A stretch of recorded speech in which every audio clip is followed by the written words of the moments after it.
As you can see behind me, there is extensive damage to both of these homes. Now, firefighters are still working to put out the fire, and there is no word on whether or not anyone was injured.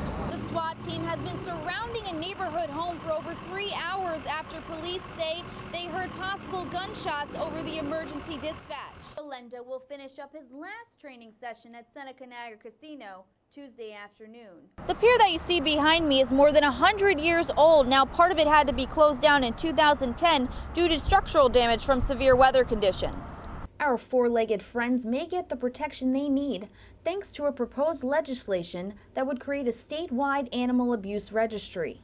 I'm very grateful to have the attention paid by our legislators on the issues of animal welfare. Senator Mark Grisanti gathered with fellow animal lovers at the Backyard Dog Park on Buffalo's west side in support of the bill.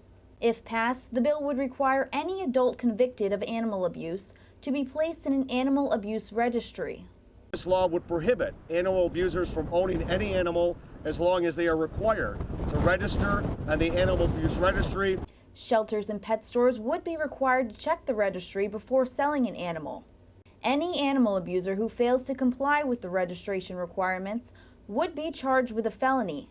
The people who abuse animals do not deserve to have pets, quite frankly, and they must be held accountable for their actions. This is the first progressive step in keeping animals safe from rampant pet abusers, according to animal advocates.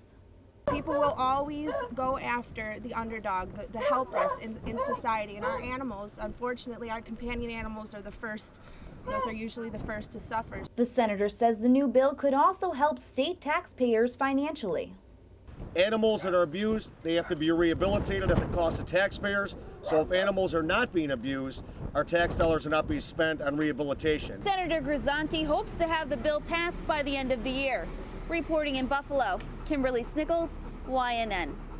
A soaking wet Nick Belenda stunned fans once again as he practiced walking the high wire Monday afternoon.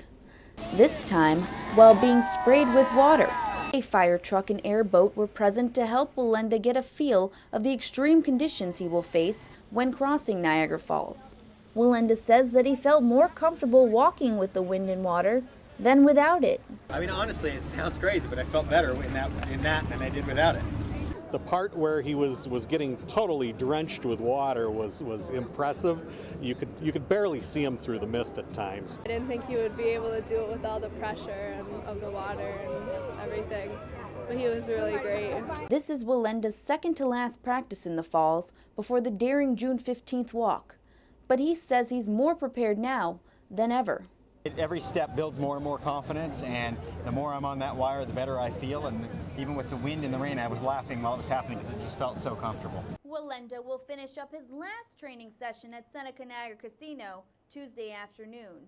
Reporting in Niagara Falls, Kimberly Snickles, YNN.